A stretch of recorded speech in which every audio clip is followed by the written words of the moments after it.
Hello, Easterdale. This is Yori here. Today, let's talk about something a little weird. Has anyone else noticed that humans are terrible at taking care of themselves? I mean, legitimately terrible. And I don't mean just in like a physical way or an overworking way. I mean in almost every aspect. It's almost as if the generations before us forgot that the only thing we know how to do on our own from birth is sleep, eat, and defecate. Like, it's like there's so much that's involved in taking care of ourselves as people that they thought we should just know or pick up somehow, and we didn't. What I mean by that is, take for example our social needs. They took it as a given that we would always have the ability to fulfill our social needs through our community. But as of right now, our communities practically don't exist. And we simulate a community by social media. But the thing is that it doesn't seem to fulfill the requirement that our need for community typically has. I know a lot of you probably don't sit there and read scientific research because, well, the text is very dry and boring, but there has been some evidence of the human body producing some sort of energy field. Now, when one thinks of an energy field, you probably think the electromagnetic field of the Earth, something to that effect. But if every human body is interacting with this field that they're producing, well, it stands to reason that those energy fields interacting with each other might have something to do with our bodily needs. And social media doesn't allow those fields to interact, which I think is a very handy way of explaining why our social needs aren't quite being met by social media, despite the fact that we all try very, very hard. Now, as for the rest of it, well, we don't have any places to be people anymore. We're expected to be content with the fact that we have a job, which is essentially just a cog in a machine at this point. But think about that for a second.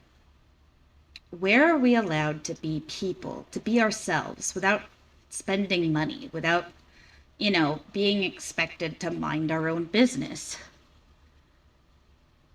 And the more you think about it, the more no place comes to mind. You think, oh, a coffee shop. Well, you have to buy something. Well, you're expected to be in your own corner, in your own booth, on your own table. Where do you go to meet somebody? Well, some people will say a bar, but not everybody drinks. Not everybody wants to meet somebody at a bar. Not everybody has a place to go where they can just go and socialize, and where that is the only real expectation.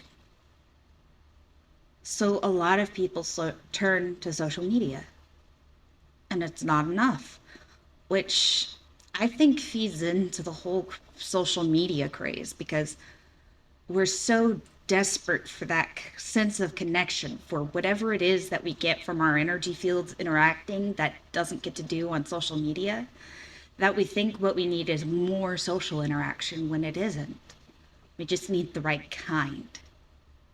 It's kind of like the difference between junk food and real cooked home food, if you get my drift. But besides that, there's a lot of other needs that the older generation just doesn't teach us, like how to emotionally regulate ourselves. They just expect us to stop crying and hold it in. How many times did you get told as a kid, just stop crying, just deal with it? Or, You don't see me crying. And I think that's profoundly impacted the past few generations. I am closer to 30 than I am 20, but I've only just started realizing that, oh, honestly, I haven't been actually dealing with my emotions my entire life.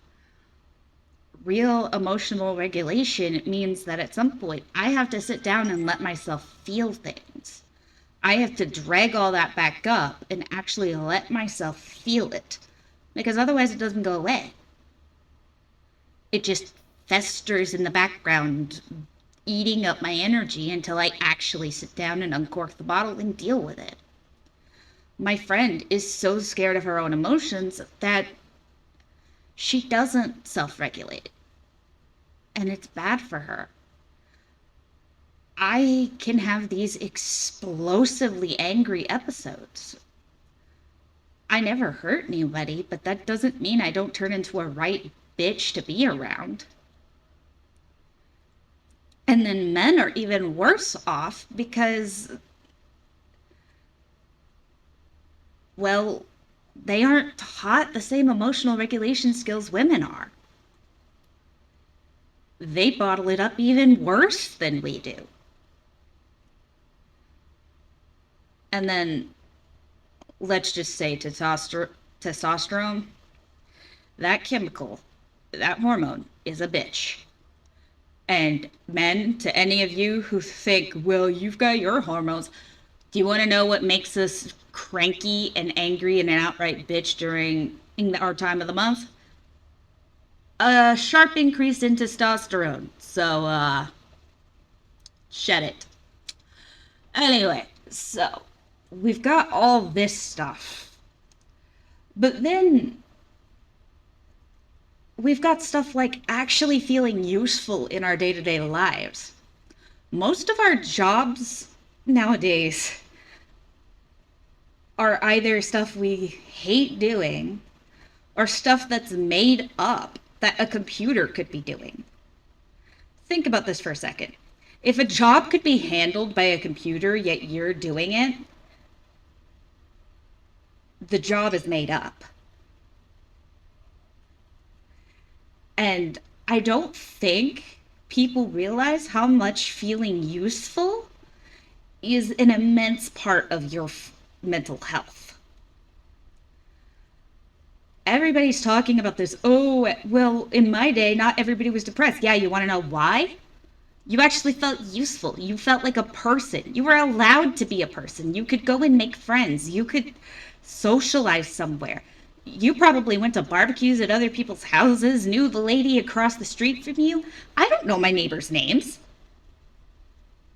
My neighbors don't even know my name. They know my dog's name.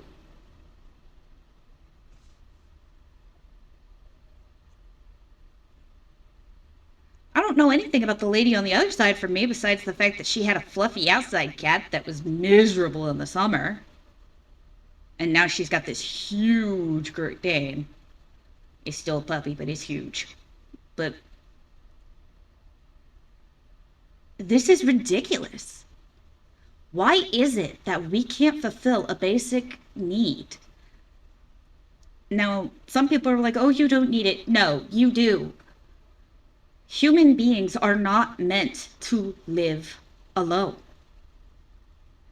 Even if we need time alone, there is no way to functionally live as a human person without a sense of community. And without it, you end up mentally losing it. So wake up. Ask yourselves, what is wrong with this picture? And demand that they give you something back. Demand places that we can go for free. No matter how much they go, oh, well, the homeless people will live there. Honey, who cares? This is for our benefit. If they happen to benefit from it too, oh, the fucking well.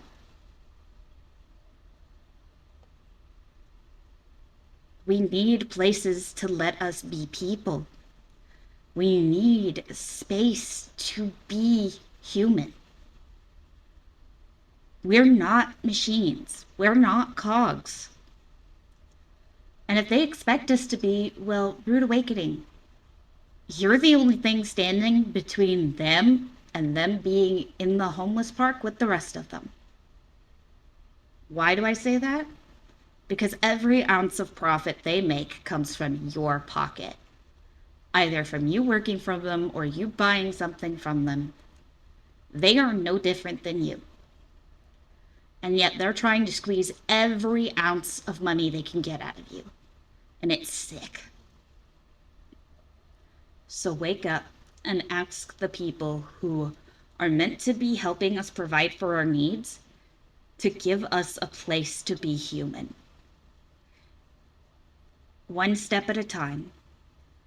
Start with something like, oh, maybe a general space for us to go and socialize that isn't a bar or a park for little kids. I don't think that's too much to ask from our government, do you? Oh, Easterdale, you have no idea what they should be doing for us.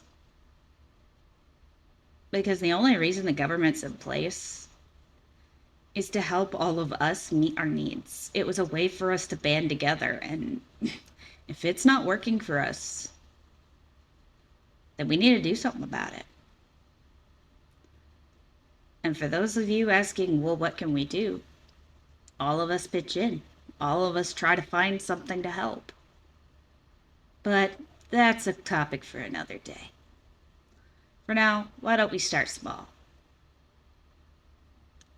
Ask your government officials for a place to speak and be social and interact with people